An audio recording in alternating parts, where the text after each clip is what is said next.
Baik, Assalamualaikum warahmatullahi wabarakatuh. Nah, kali ini kita akan masuk di pertemuan kelima ya, tentang keamanan maritim, studi maritim. Nah, nanti ketua kelas dicatat ya, siapa yang nggak hadir hari ini untuk diberikan semacam tugas tambahan. Nah, next,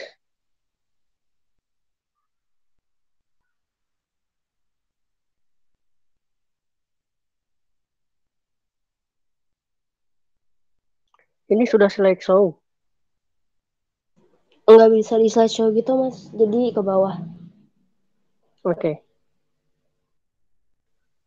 Baik, saya ingin refleksi dulu beberapa uh, semacam materi minggu lalu biar tidak dilupa. Faris, Iya mas. oke, masih beberapa materi saya yang minggu lalu.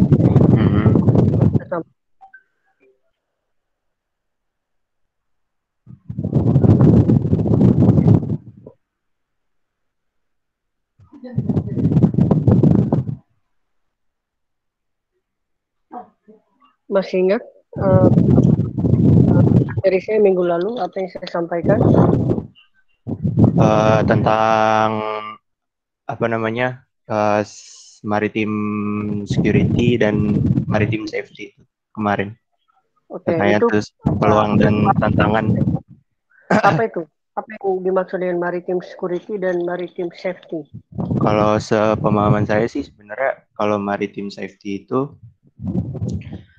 merujuk kepada tentang keamanan dalam aktivitas pelayaran. Kalau misalnya maritim security itu kepada tentang apa terbalik ya?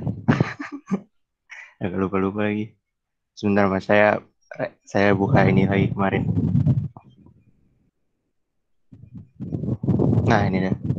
Jadi kalau maritim safety tadi yang keselamatan aktivitas maritim dan pelayaran, terutama untuk seperti apa namanya rute perjalanan, kemudian perpindahan kargo, barang dan manusia, kemudian tentang accident kecelakaan di laut kayak gitu deh. Kalau maritim security itu mulai dari masalah-masalah seperti maritim safety hingga keamanan seperti kejahatan di laut, mulai dari terorisme, armed robbery, terus tentang zona integritas, zona teritorial, kemudian tentang ngomongin kedaulatan juga mas, kayak gitu sih. Oke, baik ya. Thank Ya, you. oke mas.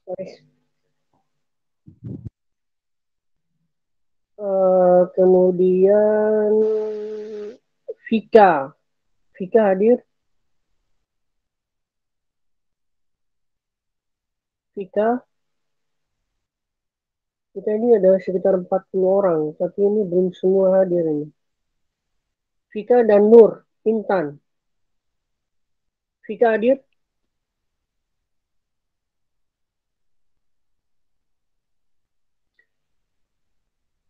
Oke, mic-nya bermasalah. Nur Intan?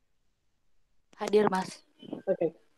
Intan, apa peluang negara, tantangan negara ketika berhadapan dengan maritim yang menurut pandangan kamu?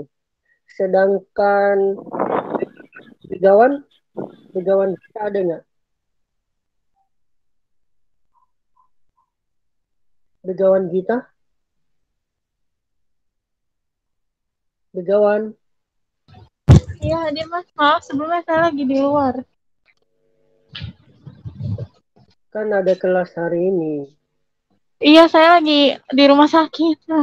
Maaf ya mas. Oke, oke. Bimo Arya? Hadir, Bimo? Mas. Oke. Tadi Hadir, Mas. ya hadir. Oke, baik. Nah, Bimo, menurut kamu apa tantangan non-state actor ketika berbicara tentang keamanan maritim? Menurut pandangan kamu, silakan yang tadi juga si Intan untuk memberikan tanggapannya. Oke, Mas. Ini menurut pandangan saya aja ya. Oke. Kan kalau maritim itu kan multinasional ya, Mas. Kayak untuk levelnya, apalagi kan non-state actor kan, kayak perusahaan-perusahaan maritim seperti itu. Kalau lihat tantangannya sih, tantangannya antara regulasi masing-masing negara ya. Menurut saya sih itu regulasi. Karena beberapa negara kayak ada yang ngikutin UNCLOS, tapi contoh sendiri kayak ada Cina yang tidak mengikuti UNCLOS tersebut itu sendiri, Mas. Jadi kadang harus pinter-pinter aja, Mas, cari luang atau cari perizinannya gitu sih, Mas. Karena kan Oke. masing-masing negara punya regulasi sendiri ya. Gitu Oke. sih, Mas. Silakan Intan, tantangan yang dihadapi oleh aktor negara ketika berhubungan dengan keamanan maritim. Ya, Mas. Menurut saya kalau tantangan negara terhadap wilayah maritim itu karena wilayah maritim itu banyak diminati oleh negara-negara lain, jadi suatu negara itu akan kesulitan ketika terjadinya persengketaan wilayah. Contohnya kayak ada pulau-pulau yang diakui oleh negara lain, kayak gitu, Mas. Oke, baik. Oke, yang lain ada tambahan? Silakan. Kalau ada yang mau memberikan tanggapan terkait apa yang menjadi tantangan negara maupun tantangan aktor non-negara ketika berhubungan dengan keamanan maritim. Silakan, kalau ada yang memberikan tanggapan tanpa saya sebutkan namanya. Silakan ajukan tangan. Mungkin dari saya ya, Mas. Silakan Dirham. Kalau bagi saya sendiri buat aktor non-state itu kan mereka nggak punya power sama sekali gitu buat bagian persenjataan atau semacamnya. Jadi yang menjadi tantangan adalah ketika dia harus menjaga sesuatu miliknya di wilayah maritim, tapi dia nggak mempunyai power tersebut dan harus bekerja sama dengan pihak yang memiliki power tersebut yang merupakan negara tersendiri, Mas. Jadi bagi pihak-pihak non-state untuk menjaga keamanan mereka itu ya mereka nggak bisa sendirian, harus bekerja sama dengan negara gitu. Oke, baik. Silakan kalau yang mau memberikan respon dari sudut pandang negara.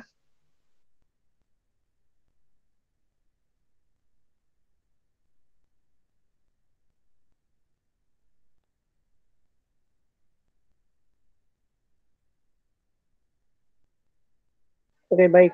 Nah, di PPT ini terlihat jelas ya, ketika kita bicara tentang Global Maritime Security, maka setidaknya ada 4 hal yang memungkinkan terjadinya semacam hal-hal penting dalam perubahan transformasi isu maritim itu sendiri. Yang pertama adalah perubahan lingkungan strategik itu sendiri ya. Jadi level nasional, kemudian regional dan internasional. Nah, perubahan sistem ini kemudian akan menuntut negara-negara dalam memaknai semacam pola kolaborasi yang dilakukan oleh aktor-aktor masing-masing. Nah, konflik nasional ya antara misalkan antara Indonesia dengan China, Indonesia dengan Malaysia, Indonesia dengan Vietnam, Indonesia dengan Singapura dan lain-lain itu merupakan konflik yang memang terjadi dalam lingkungan strategis karena memang mereka secara langsung berbatasan langsung dengan wilayah laut itu sendiri. Sementara laut itu kan secara strategis memang memiliki komponen yang berbeda dengan darat seperti itu. Nah, di level lain, di level regional misalkan adanya konflik-konflik nasional tersebut di antara negara memungkinkan pembahasan-pembahasannya dibawa ke dalam level-level organisasi, misalkan ASEAN melalui ARF dan lain-lain. Nah, ini menjadi pola betapa maritime security itu lingkungan strategisnya berubah. Di sisi lain juga misalkan ada level internasional yang dimana level internasional ini berhubungan dengan bagaimana sih implikasi dari UNCLOS itu, apakah memang negara itu menaatinya atau tidak? Karena negara itu kecenderungan ada dua kemungkinan. Yang pertama adalah negara yang taat, kemudian ada negara yang tidak taat. Ketaatan ini barangkali diasumsikan. Pertama, karena negara itu kemudian dianggap kecil, atau small state foreign policy, kemudian dia tidak memiliki mitra dan seterusnya. Dan di sisi lain, kenapa negara itu tidak taat? Kemudian barangkali pertimbangan pertama adalah karena negara itu memiliki power yang besar, kemudian dia memiliki mitra yang cukup luas, dia memiliki aliansi, sehingga ada kemungkinan ya pembangkangan terhadap sistem, terhadap aturan-aturan itu bisa saja terjadi. Kemudian perubahan kedua adalah perubahan ancaman dan etika dalam internasional. Jadi perubahan ancaman ini kalian tahu yang tadinya perubahan pergeserannya yang lalu saya sampaikan tentang bagaimana negara-negara ya berhubungan dengan bagaimana ancaman itu yang bersifat fisik kemudian berubah menjadi ancaman-ancaman yang berupa aktornya berubah, bukan hanya negara tetapi levelnya pun di level yang non-state actor, dia tidak memiliki hubungan dengan negara tetapi dia mampu melakukan semacam tindakan seperti itu. Nah, kemudian ada revolusi peran negara. Negara kemudian bertransformasi sebagai aktor yang mampu berubah melalui perubahan-perubahan itu sendiri. Nah, bahkan negara sekarang hal yang paling dihadapi paling tinggi itu adalah bagaimana negara harus bertransformasi dengan kemampuan teknologi informasi. Makanya ketika negara memiliki kebijakan-kebijakan yang berbasis pada digital misalkan ya, itu akan bagaimana negara akan memudahkan dia dalam mengontrol segala sesuatu yang berhubungan dengan laut. Jadi ini yang kemudian berhubungan juga dengan poin keempat, bagaimana teknologi informasi itu menjadi bagian dari perubahan-perubahan itu sendiri. Kalian tahu ada 3 kemungkinan ya ketika lingkungan strategis itu berubah. Yang pertama adalah perubahannya karena lingkungan strategis itu memunculkan ya isu-isu baru dalam hal-hal yang berhubungan dengan isu-isu hubungan internasional itu sendiri. Yang pertama adalah ketika era digital itu muncul, maka muncullah kebijakan-kebijakan yang bicara tentang cyber security, kemudian distribusi kekuasaan, kemudian instrumen diplomatik yang bersifat digital dan lain-lain. Kemudian di sisi lain yang kedua adalah digital itu kemudian merupakan bagian menjadi kebijakan luar negeri negara yang kemudian diimplementasikan melalui dinamika hubungan regional maupun internasional. Bahkan berhubungan dengan poin ketiga di mana media-media yang berbasis pada digital, media sosial dan lain-lain itu dijadikan oleh negara sebagai media komunikasi di era kontemporer seperti itu. Next.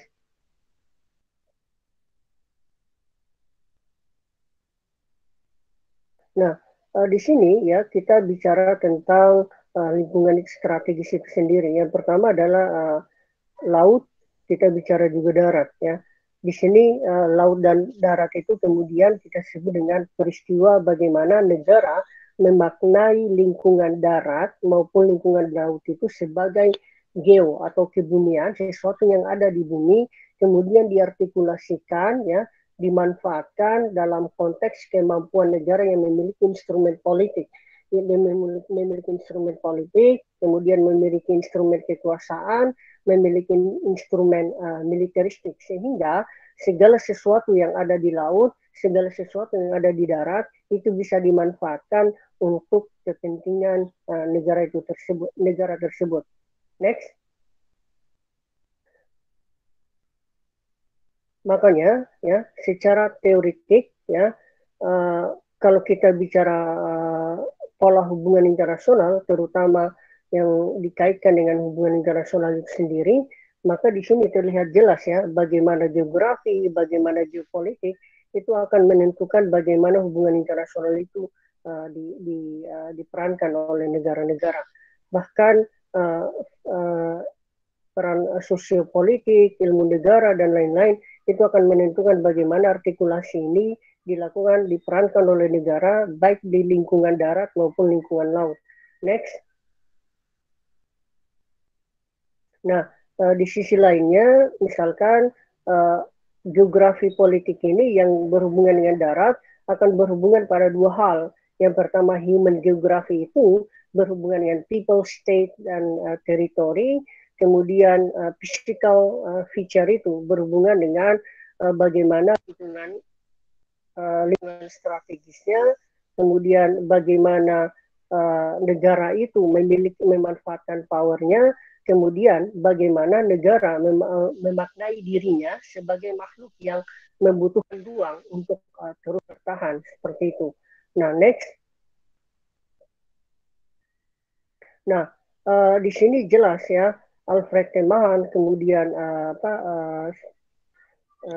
kemudian Alfred Temahan, kemudian Mackinder adalah dua penteori maritim yang memang sangat populer. Alfred Temahan misalkan, ya, dia berpendapat bahwa peranan lautan dalam perubahan dan kekuatan negara akan menjadi ya kekuatan dan akan mampu menguasai dunia. Bahkan pandangan ini lahir sejak abad ke-16 ke-17, kemudian bahkan masih menjadi semacam kekuatan ya, menjadi semacam paradigma atau premis-premis yang digunakan oleh banyak negara, terutama yang berbasis kelautan dan berbasis kelautan dan negara kepulauan, untuk menggunakan pola ini sebagai atau paradigma ini sebagai upaya untuk bisa bertahan dalam lingkungan strategis yang berbasis pada laut.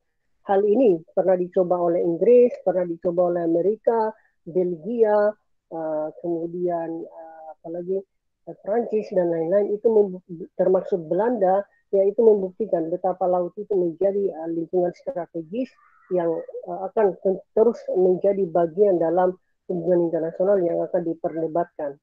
Next. Nah, kemudian juga adalah objek negara sebagai organized area ya akan memperlihatkan ya keunikan yang dimilikinya, terutama yang berhubungan dengan bagaimana negara tersebut bisa bertahan. Nah, keunikan ini akan berhubungan dengan bentuk negaranya, aspek luasnya, kemudian iklimnya, itu akan menentukan pola pengambilan kebijakan. Para pengambil kebijakan akan mengatur strategi-strategi komprehensif agar sesuai dengan kepentingan nasional yang dicanangkan oleh suatu negara. Misalkan tidak pernah terfikir oleh presiden sebelumnya, misalkan walaupun Pak SBY adalah seorang tentara, tetapi tidak pernah berorientasi pada maritim sebagai orientasi politik luar negerinya. Pak Jokowi yang arahnya adalah seorang sipil, tetapi mampu mendesain pemikiran itu sebagai maritim adalah sebagai upaya untuk kekuasaan hukum, ya, hukum laut terutama, maritim sebagai kekuatan untuk domain politik, dan maritim sebagai kekuatan untuk bicara tentang ekonomi. Sehingga kolaborasi bidang ini akan menentukan bagaimana negara tersebut bisa bertahan. Next. Nah, tentunya sebagai negara maritim kan negara itu berbatasan langsung ya secara lokasinya itu dengan beberapa negara lain. Makanya dalam kaitan maritim, maka negara sebagai basis organisasi yang paling rasional dalam menentukan pilihan, maka negara akan berbatasan langsung dengan negara lain yang secara khusus itu memiliki batas laut tertentu. Contohnya di sini misalkan negara yang berbatasan dengan satu laut, misalkan ada negara Afrika misalkan ya, Amerika Selatan, kemudian Belanda dan Belgia, seperti itu. Kemudian ada negara yang berbatasan dengan dua lautan, misalkan Meksiko, ada Kanada, ada Spanyol dan Italia. Kemudian negara yang berbatasan langsung dengan tiga laut misalkan ya, kemudian ada Prancis, kemudian ada Turki dan beberapa negara lainnya. Kemudian negara yang memang berbatasan langsung dengan beberapa laut, diantaranya adalah Australia, Rusia, Indonesia. Peluang berbatasan dengan banyak laut ini, satu laut, dua laut, tiga laut, dan banyak laut ini itu bisa menjadi peluang dan juga bisa menjadi tantangan bagi suatu negara untuk mengelola laut itu seperti apa.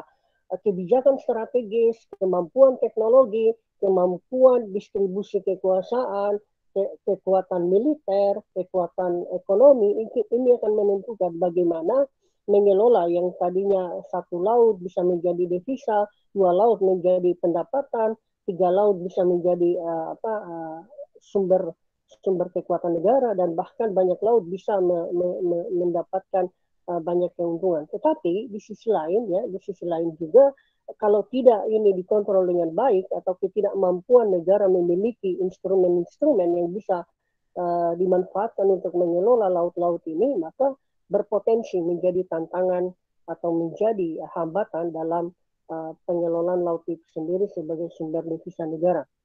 Nah, saya coba ingin berinteraksi dengan beberapa di antara kalian. Alfia,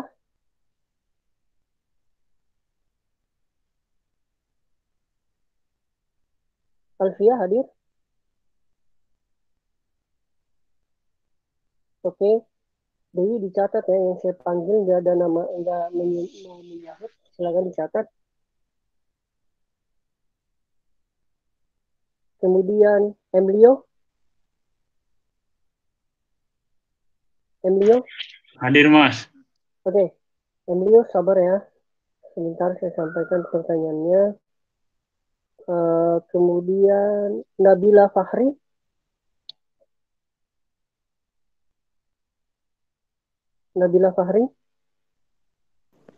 Mas, maaf Mas, itu Alfia hadir Mas di chat.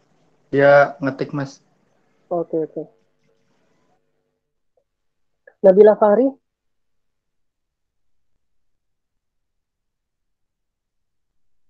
Oke, nggak ada. Oke, Emilio dulu.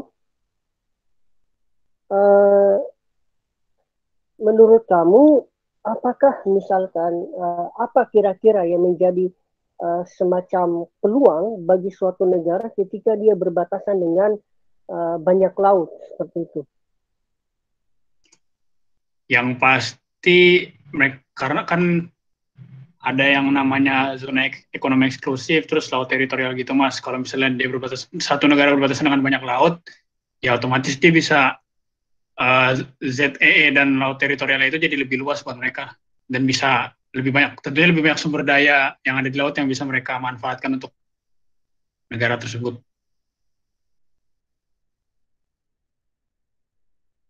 Nah, bukannya suatu negara telah memiliki batas laut tertentu yang berbasis pada ZEE tanpa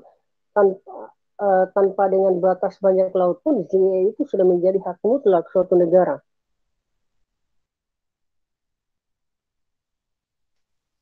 Ya, tapi kan kalau misalnya sebagai contoh nih Mas, yang kayak di PPT, Turki berbatasan dengan Laut Tengah, Aegean dan Laut Hitam. Ya berarti ZEE yang mereka dapat itu yang ada di Laut Tengah, Laut Aegean dan Laut Hitam. Nggak mungkin yang dari Samudra Atlantik atau Pasifik itu Mas, karena kan terlalu jauh. Oke, baik.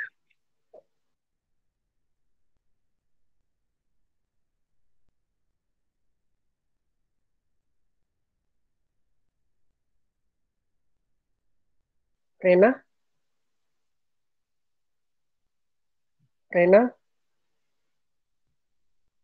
Oke, nggak ada. Bartolomeus? Rena ada? Hadir Mas, Bartolomeus. Iya Mas. Oke, Rena hadir? Rena? Oke, Rena. Kira-kira menurut kamu apa tantangan yang dihadapi oleh suatu negara ketika dia berbatasan dengan banyak laut?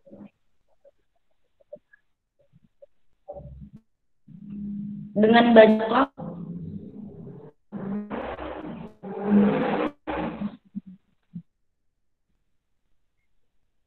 Halo.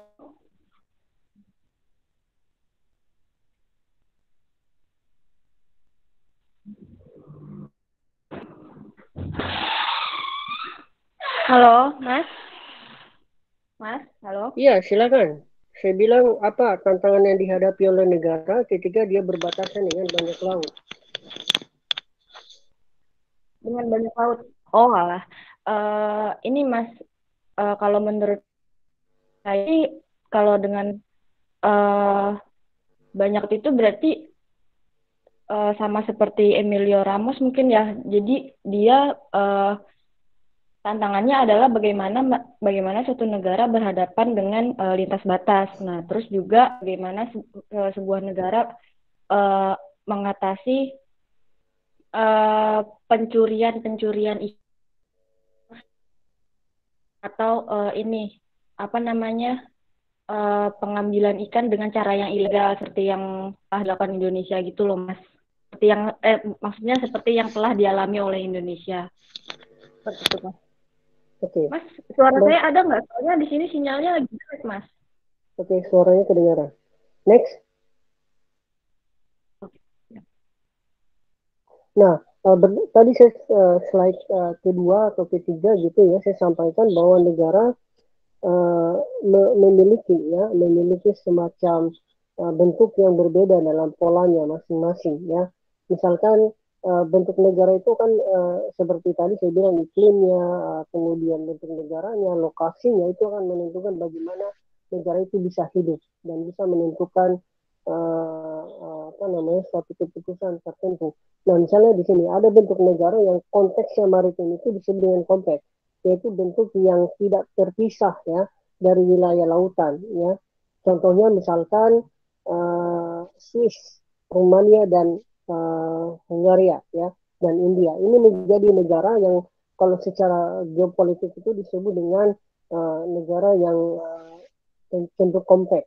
Berikutnya adalah namanya sirkular ya, bentuk negara yang hampir bulat seperti halnya Prancis dan Polandia. Kemudian ada juga negara yang berbasis pada long nerong ya, di mana negara yang secara bentuknya ya, secara panjang dan luasnya itu pipih ya. Contohnya seperti Chile dan Vietnam.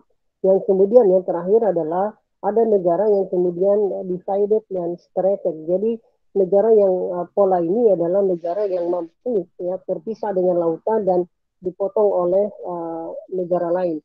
Contohnya misalkan Mesir, Turki, Malaysia, Amerika Serikat dan negara kepulauan. Nah, penentuan pola-pola bentuk negara, lokasi ini akan menentukan bagaimana negara itu hidup. Salah satu hal misalkan kenapa kemudian Swiss itu masih netral saat ini karena memang di samping-samping dia itu adalah negara-negara besar semuanya, sehingga penentuan kebijakan luar negerinya itu ya dia harus menentukan posisinya agar selalu dia berteman dengan Belgia, misalnya berteman dengan Italia, berteman dengan Prancis dan lain-lain agar dia tidak berat ke sebelah sini atau sebelah sana. Konsekuensinya barangkali ada potensi perang, ada potensi konflik, maka dia bisa menjadi kawan bagi semuanya. Next.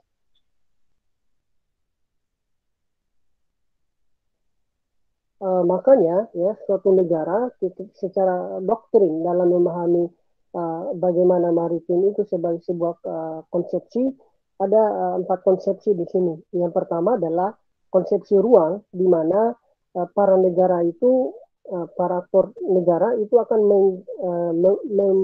menginterpretasikan ya bentuk negaranya sebagai organisme hidup.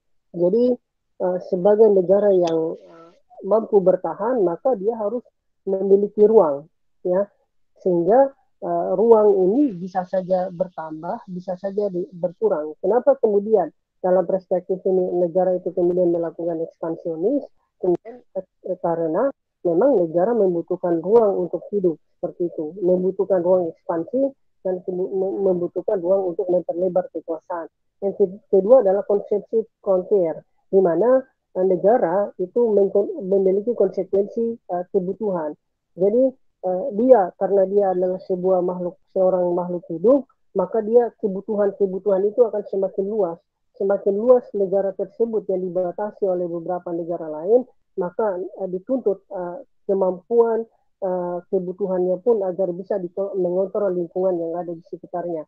Yang ketiga adalah politik kekuatan. Nah, ini berhubungan dengan bagaimana kekuasaan, bagaimana kekuatan militer dalam memahami lingkungan strategis yang dimiliki oleh suatu negara. Bahkan yang poin nomor 4 adalah kemampuan bagaimana pertahanan dan keamanannya dalam meramu strategi kebijakan yang bisa menguntungkan secara rasional negara tersebut untuk tetap bertahan dalam sebagai organisme hidup. Next. Nah, untuk ancaman jelas ya, ada non tradisional dan tradisional. Saya pikir ini sudah jelas. Next. Ya, makanya ketika keamanan maritim itu dicetuskan sebagai sebuah teoretikal, maka ada namanya desecuritization dan securitization, ya, di mana perbedaannya adalah jelas. Ada ruang keamanan yang semakin luas, referen objeknya semakin luas pula, ya, bentangan keamanan semakin luas, dan kemudian ya problemnya juga semakin banyak, maka kekacauan yang yang dialami oleh suatu negara itu bisa saja semakin bertambah. Oleh sebab itu, negara harus mampu beradaptasi, negara harus mampu berinovasi agar mampu bisa bertahan dari banyaknya ancaman-ancaman yang ada dihadapinya, terutama dalam konteks maritim. Next.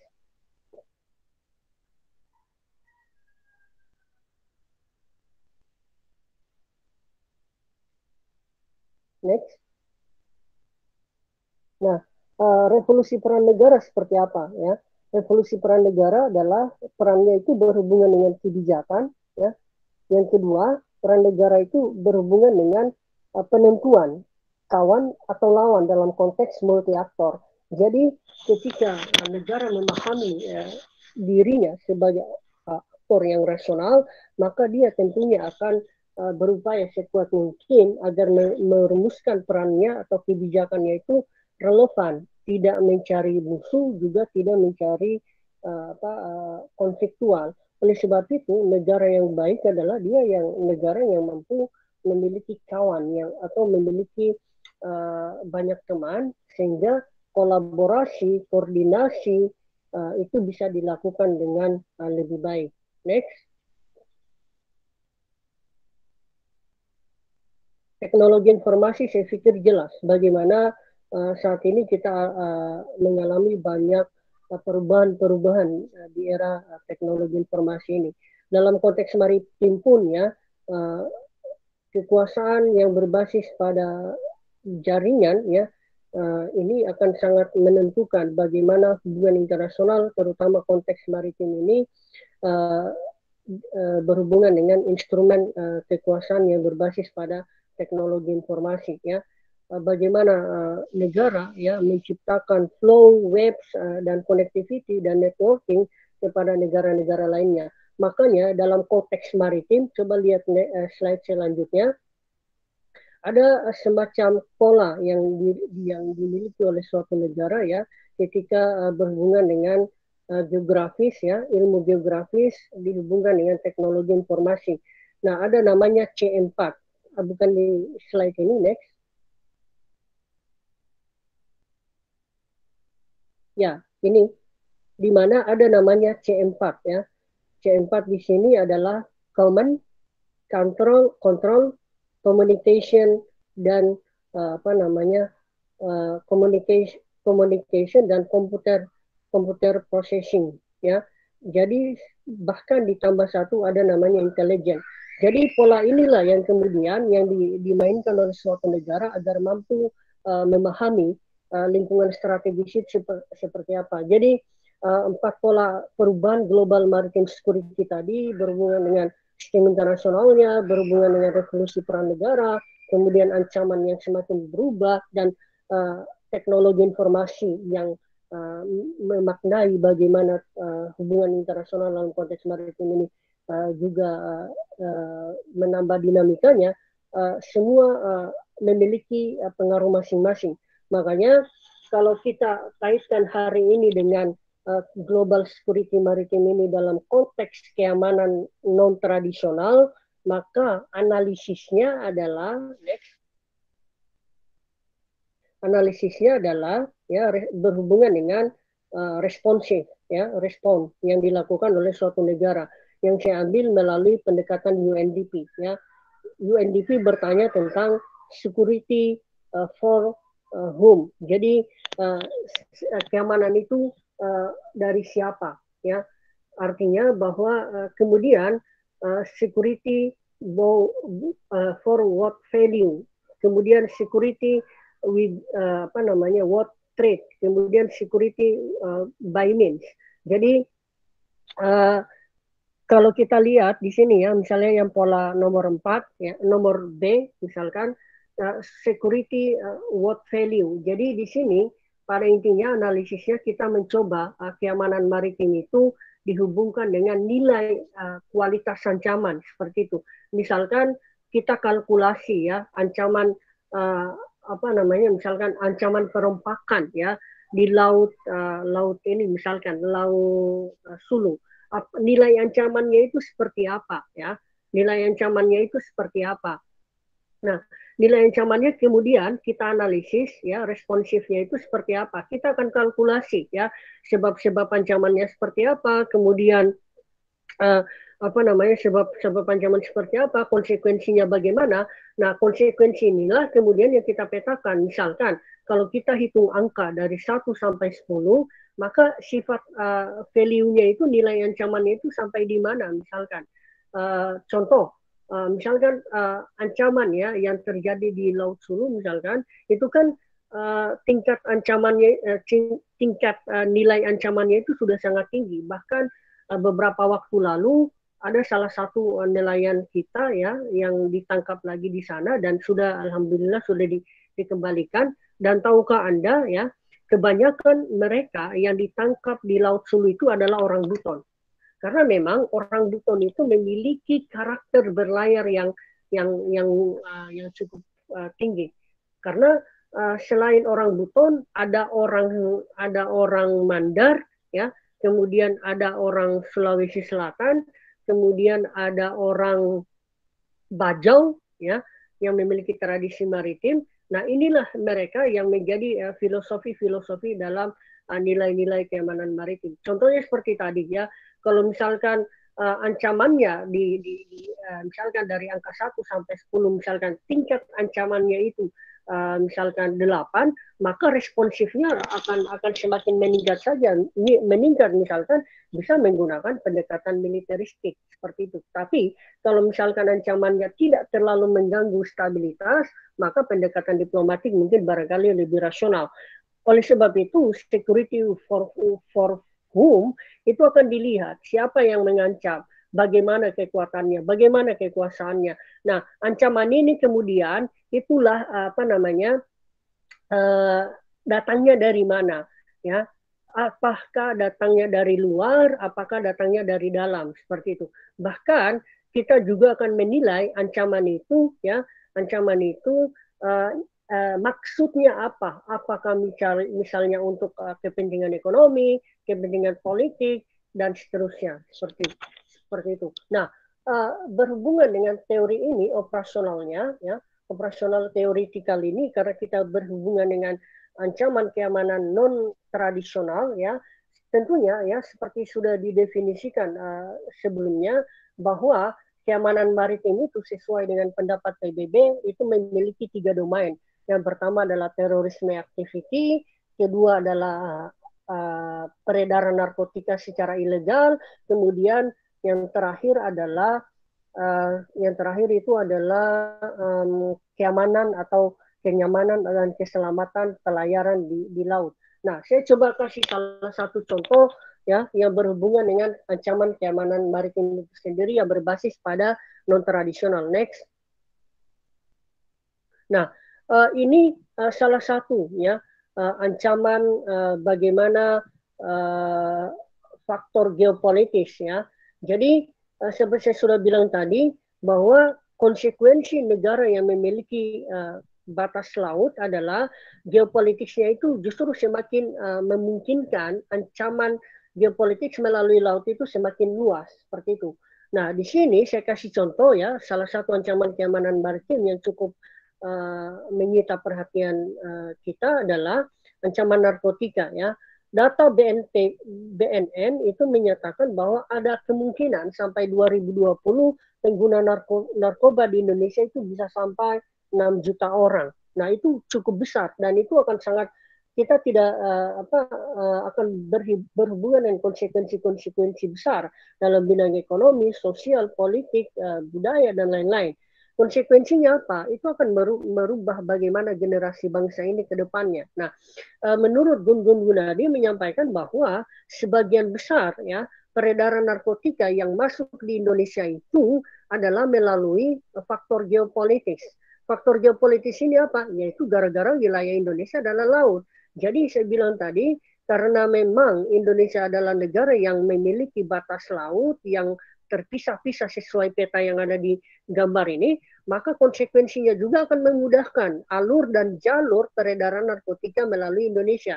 Di sisi lain ya, secara geopolitik Indonesia juga berbatasan langsung dengan beberapa negara, contohnya yang memang menjadi pasok triangle ya, seperti Thailand, kemudian Vietnam, Laos, dan ini menjadi salah satu fakta betapa Indonesia justru yang basisnya laut justru menjadi ancaman luar biasa narkotika ini. Next.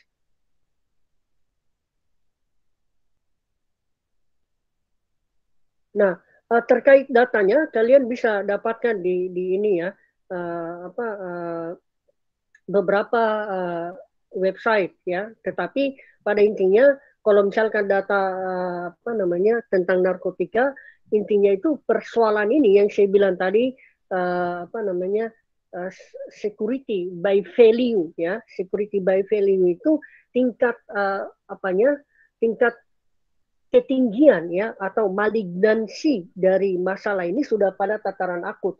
Bahkan dia hampir disetarakan dengan kejahatan-kejahatan seperti korupsi. Makanya jangan heran kalau hukuman-hukuman yang ada di peredaran narkotika ini sampai ada hukuman mati. Selain dari hampir hanya sepertinya kebanyakan dari beberapa peristiwa kriminal yang terjadi di Indonesia, narkoba adalah paling banyak yang berhubungan dengan pendekatan hukum yang berbasis pada hukuman mati. Nah, beberapa di antaranya yang sudah mendapatkan hukuman mati, misalkan ada Freddy Budiman ya, almarhum yang juga menjadi salah satu basis pengedar luar biasa di ASEAN terutama.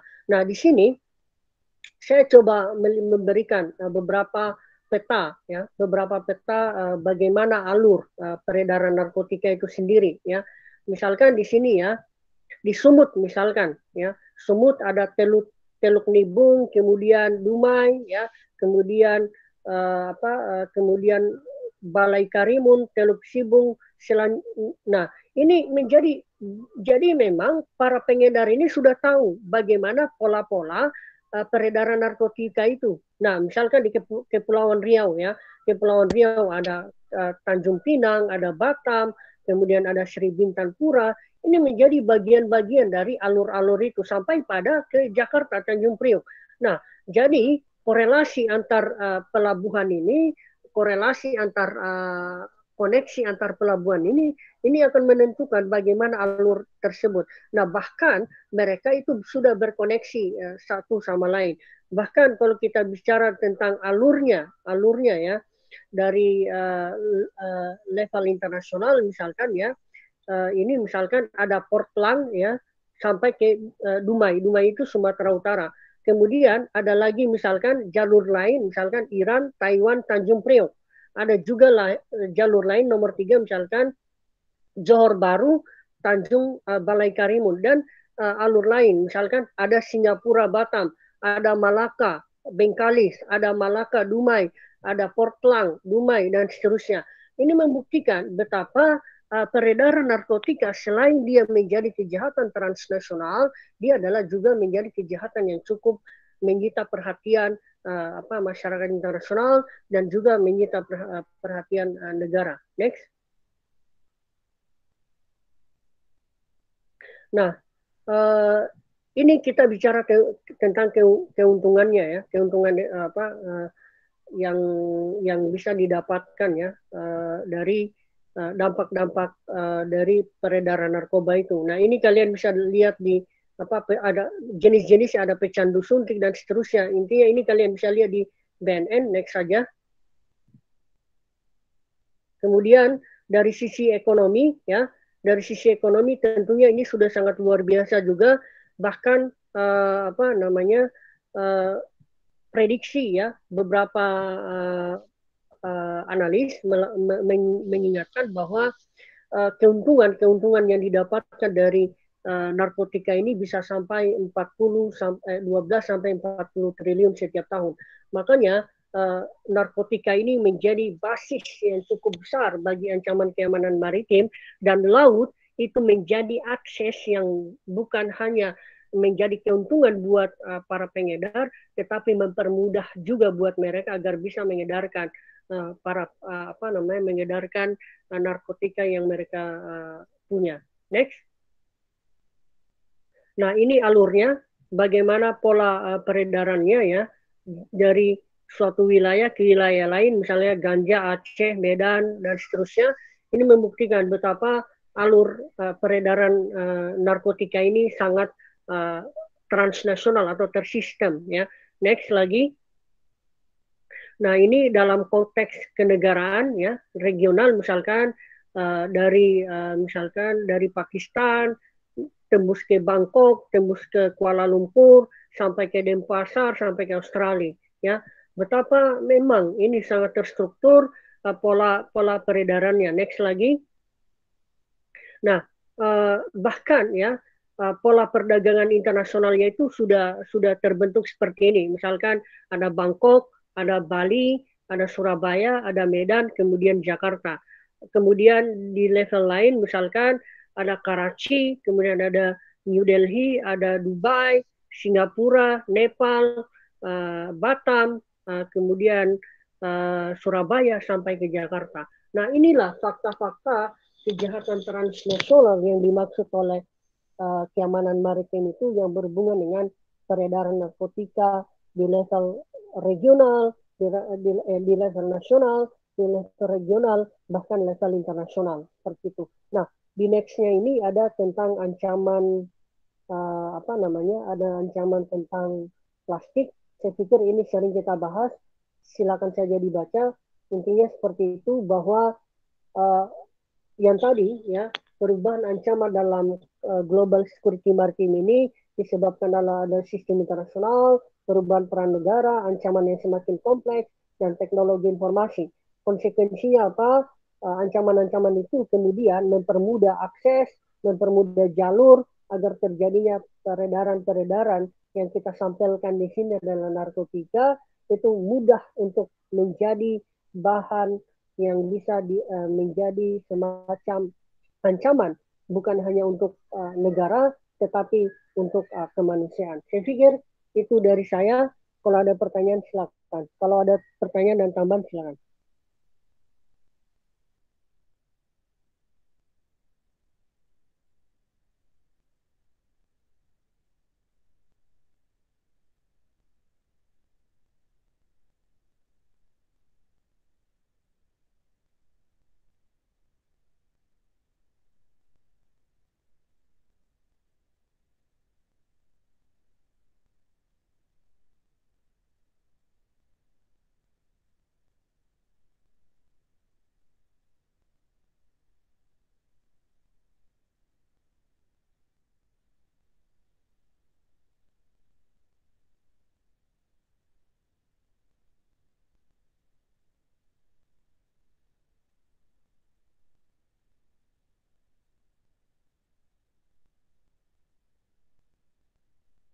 Silakan, kalau ada pertanyaan tentang materi kita hari ini.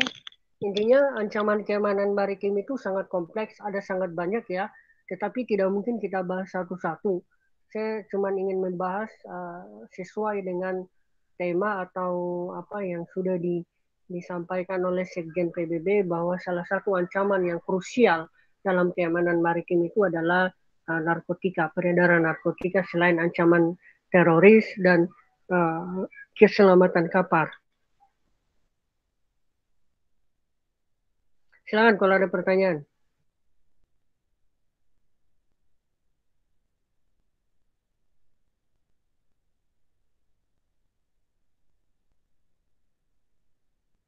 Baik, kalau tidak ada yang bertanya, saya bertanya. Saya Mas mau bertanya. Silakan.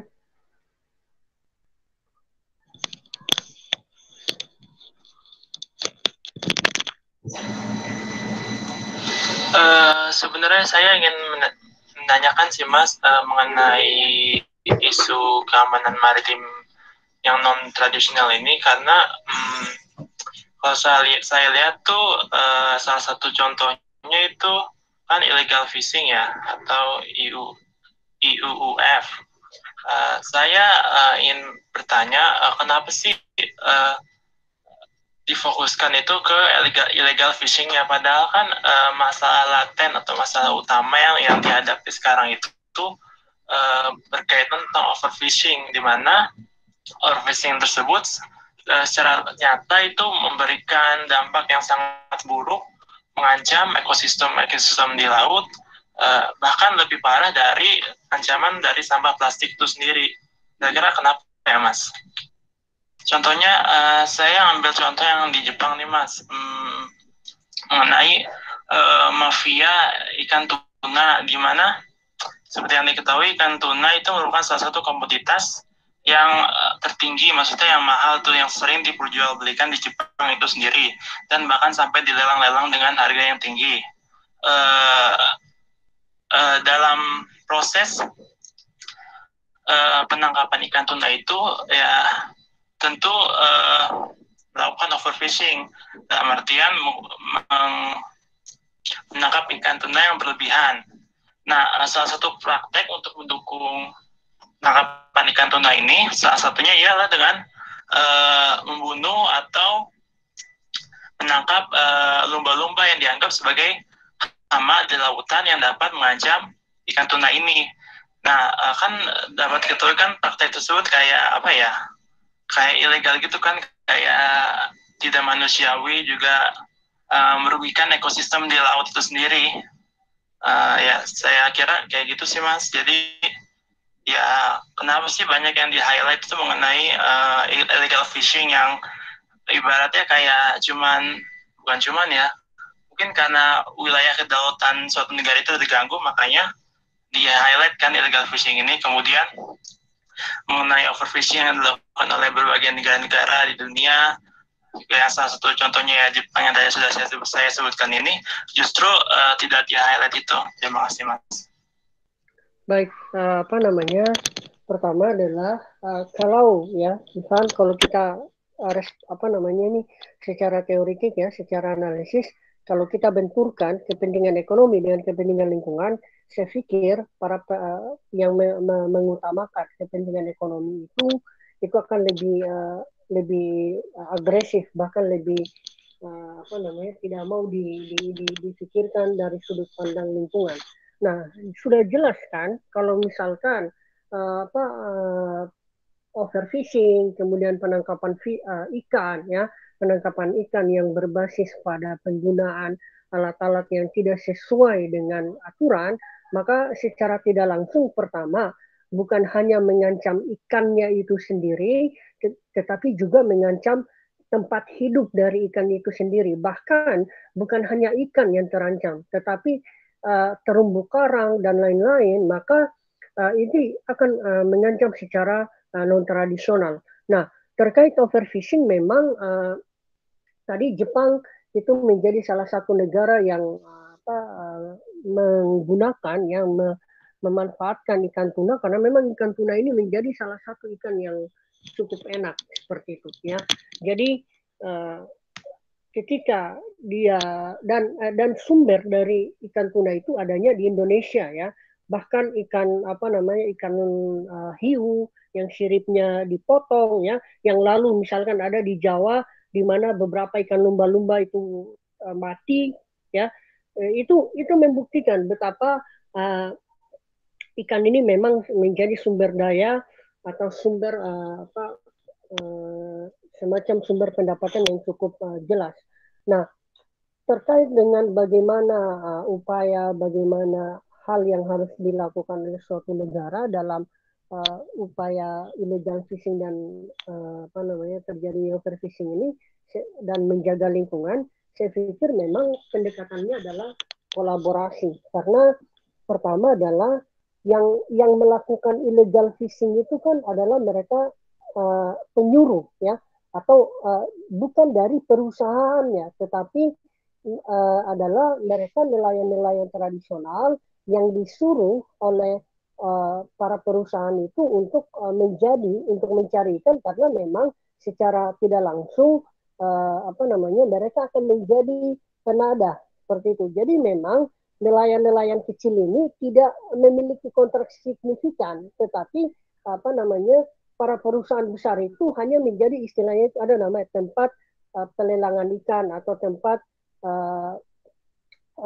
di mana ikan-ikan itu kemudian dilelang di situ, disimpan di situ karena kebutuhan-kebutuhan. Karena kalau perspektifnya tradisional kan mereka para ikan ini cukup dijual saja, tetapi bagi perusahaan itu bisa dikelola lagi, bisa menjadi sarden, bisa menjadi abon dan lain-lain. Artinya pendekatannya lebih industrialis. Sedangkan kalau para nelayan ini itu tidak berpikir sampai ke sana, karena barangkali nelayan ini tidak memiliki sumber daya, tidak memiliki kemampuan teknologi, dan tidak memiliki kemampuan industri, sehingga mereka hanya cukup mampu melakukan pelayaran untuk menangkap ikan, kemudian melakukan penjualan seperti itu. Sedangkan para perusahaan ini yang butuh ikan tadi itu justru mengolahnya dengan lebih baik, jadi sehingga mereka tidak tanggung jawab ikan itu dari mana, seperti itu. Itu yang pertama. Yang kedua kan yang namanya ikan itu kan melakukan semacam hubungan transnasional juga dia. Jadi dalam musim tertentu misalkan itu ikan itu akan bermigrasi kemana gitu ya. Contohnya misalkan kalau di Sulawesi sekarang lagi saat ini misalkan lagi musim barat, maka di musim barat ini itu cenderung ikan yang banyak ada di laut itu, kalau orang Sulawesi menyebutnya ikan rumah-rumah. Makanya ketika para nelayan melakukan pelayaran atau menangkap ikan di laut, harga ikan itu akan murah. Kenapa? Karena stok ikan itu di laut banyak.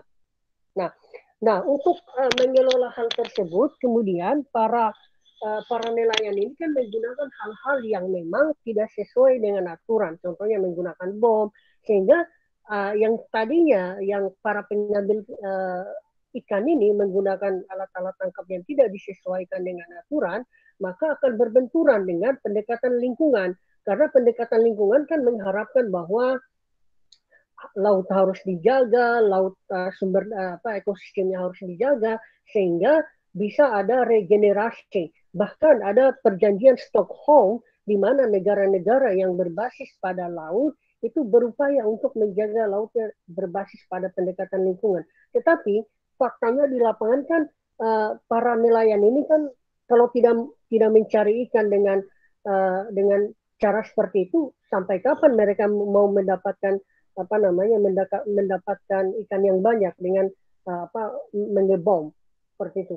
Dan kalau kalian pernah lihat bagaimana ikan itu dibom, itu biar ikan-ikan kecil itu terangkat semuanya, dan itu secara tidak langsung itu akan langsung satu bom botol saja itu ya, satu bom botol itu saja itu bisa menghasilkan sekitar 2 atau 3 gardus dalam satu kali buang di laut seperti itu.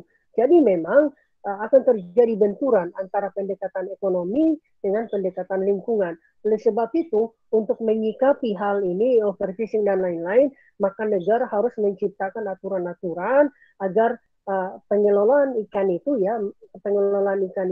overfishing itu bisa sustainable. Makanya ada SDGs poin ke-14 di mana hasil ekosistem laut itu bisa dikelola dengan berbasis pada berkelanjutan. Dan kemudian juga adalah tentunya kolaborasi, kemudian identitas itu perlu dilakukan. Karena kan tidak mungkin ya tidak mungkin negara-negara tertentu itu akan mau melakukan semacam identitas ikan. Pernah mau dilakukan oleh Pak Luhur Binsar Panjaitan. Katanya dulu mau ikan-ikan Indonesia mau diberi merek. Nah, pertanyaannya begini, apakah misalkan ikan itu bisa dikontrol? Jumlahnya berapa? Mereka bermigrasi di mana? Ikan yang diberikan identitas itu bisa dijamin hidup lagi nggak, dan seterusnya. Jadi memang akan sangat sulit untuk mengontrol yang berbasis pada berbasis pada pengelolaan ikan ini. Makanya saya bilang tadi pendekatan C4I itu sangat perlu, yaitu command, communication, computerization, processing, dan intelligence itu sangat penting agar bisa dimanfaatkan dengan baik untuk bisa menghasilkan sumber daya perikanan yang sustainable seperti itu. Baik Mas, sudah paham. Terima kasih.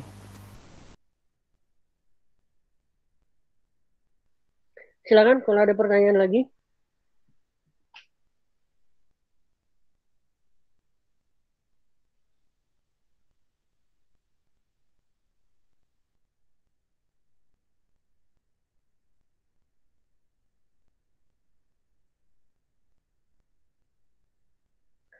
Nah, masalahnya juga kan kalau di Indonesia itu walau basis pendekatan kelautannya itu adalah hampir sebagian besar, terutama nelayan-nelayan tradisional itu basisnya adalah pendekatan kultural. Jadi pendekatan historikal, di mana sebelum teknologi itu muncul, orang Indonesia sudah mengetahui bahwa pada musim ini banyak ikan ini, ketika ada bulan seperti ini maka ikannya ada di sini. Jadi memang pendekatannya itu sudah sangat kultural banget. Konsekuensinya apa? Semua hal yang berbasis pada hasil tangkap itu bisa dimaksimalkan juga. Nah, ini yang menjadi peluang bagi Indonesia dengan pendekatan kultural ini, relevan nggak dengan pendekatan struktural ya, ketika dikaitkan dengan teknologi informasi dengan berbasis pada alat-alat tangkap yang menggunakan alat-alat yang menggunakan teknologi. Nah, salah satunya misalkan hal yang bisa dilakukan adalah pendekatan teknologinya itu misalkan dengan menggunakan strom ya. Jadi menangkap ikan dengan gaya strom ya. Strom kemudian artinya begini, kita menggunakan listrik, kemudian kita menyetrom ikan seperti itu. Nah, ikannya itu akan otomatis itu akan langsung mati dan naik ke darat, naik ke tepi laut. Jadi itu akan menghasilkan akan lebih baik, setidaknya lebih baik daripada kita harus melakukan pendekatan yang berbasis pada bom tradisional yang menggunakan botol dan beberapa alat lain seperti itu. Seperti jaring harimau itu kan sudah dilarang karena memang walaupun kita mengejar overfishing, tetapi kita pendapatan perikanan ya karena cukup menjadi sumber devisa negara juga, tetapi pendekatan ini harus berbasis juga pada lingkungan karena yang menikmati lingkungan laut ini kan bukan hanya generasi sekarang juga, tetapi generasi masa depan.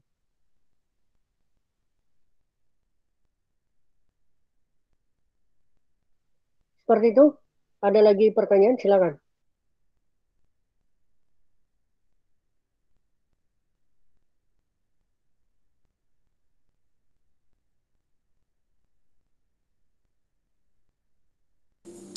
Mas, izin bertanya. Silakan Maulana. Iya, Mas. Tadi kan berkaitan dengan isu narkotika dalam keamanan maritim ya, Mas.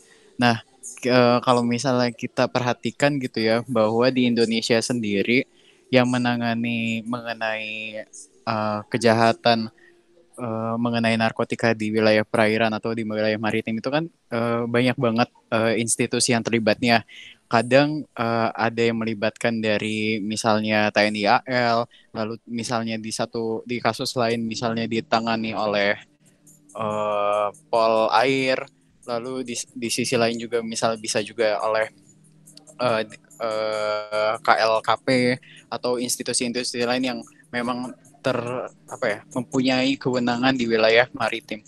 Nah, ini juga menjadi ini nggak sih Mas, salah satu bentuk ketidakefektifan atau ketidakoptimalan suatu negara atau istilahnya struktur organisasi ya khususnya negara gitu dalam mengatur regulasinya, kebijakannya dalam mengoptimalisasi keamanan maritim terkait dengan isu narkotika kayak gitu Mas. Oke, baik. Pertama, kalau mau baca tentang itu ada 2 buku khusus.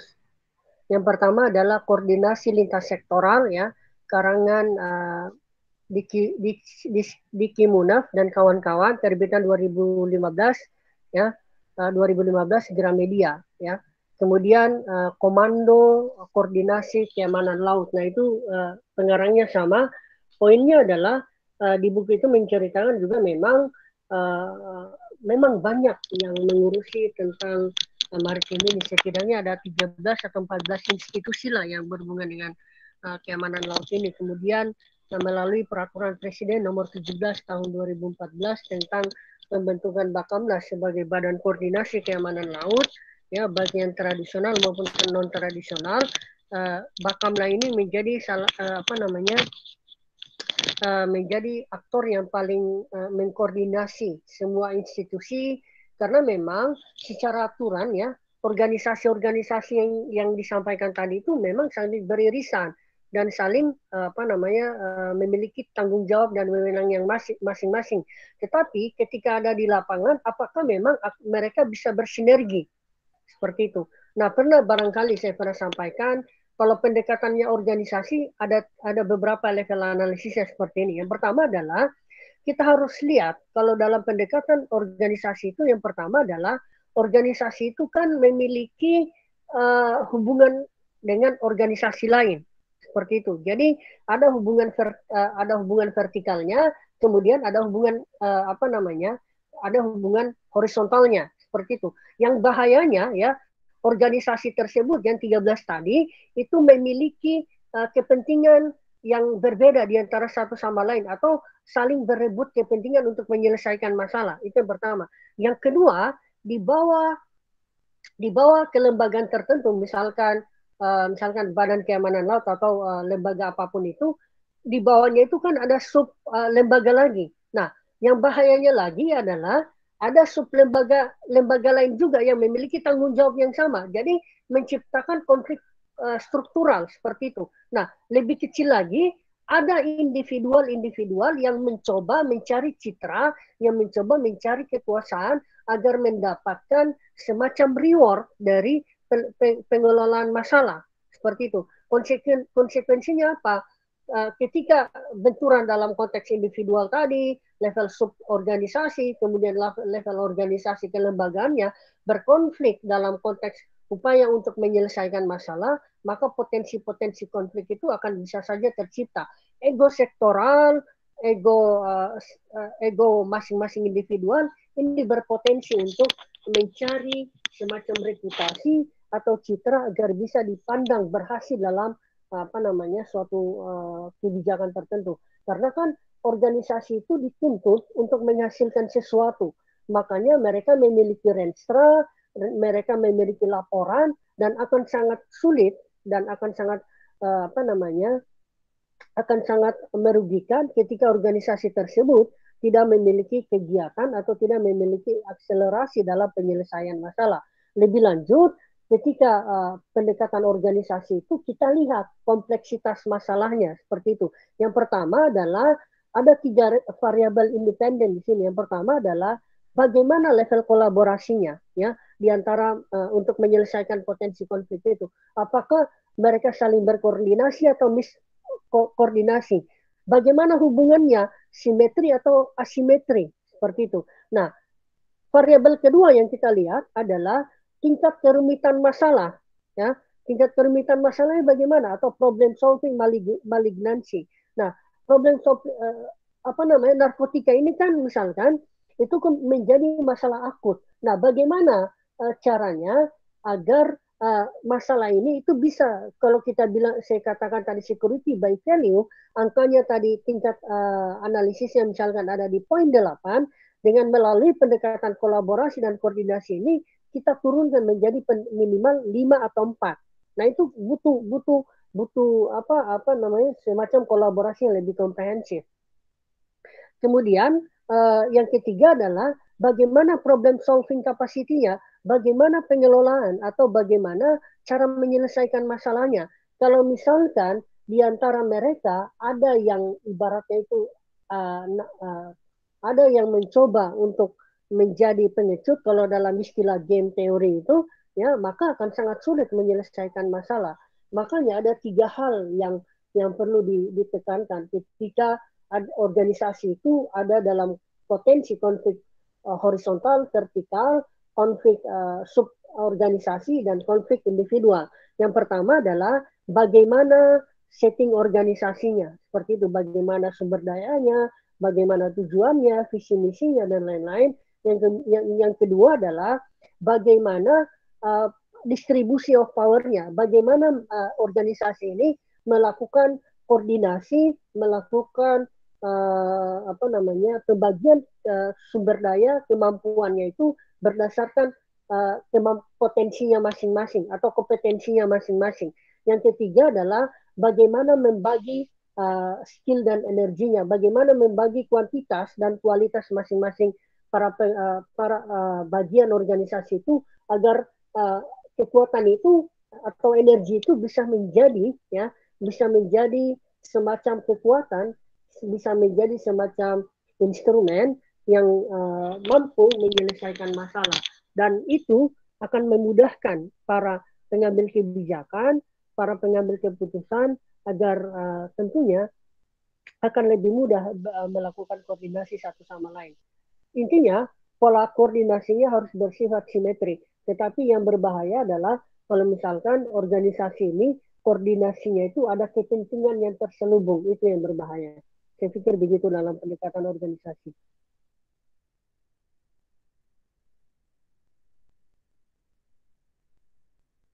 Baik, terima kasih Mas. Silakan kalau ada lagi.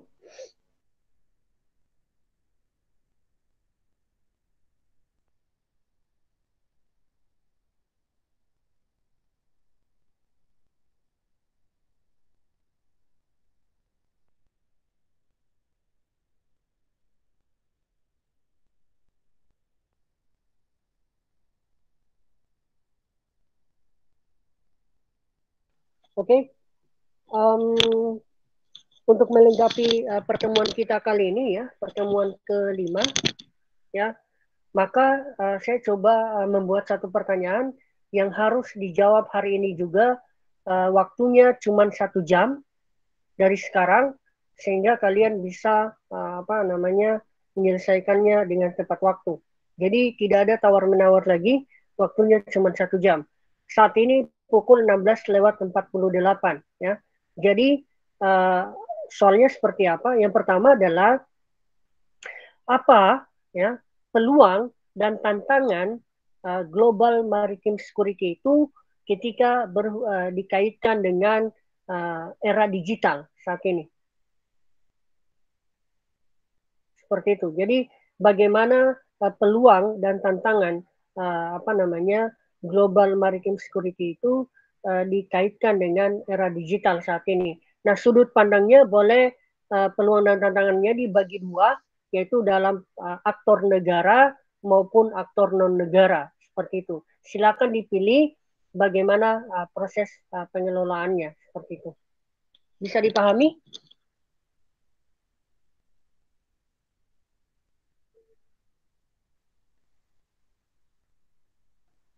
Ada pertanyaan?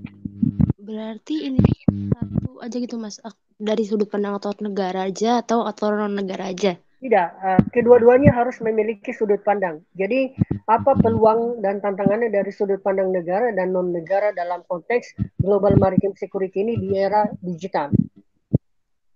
Oke, Mas. Baik. Terima kasih, Mas. Oke, saya pikir materinya sudah jelas dan saat ini 16:50, artinya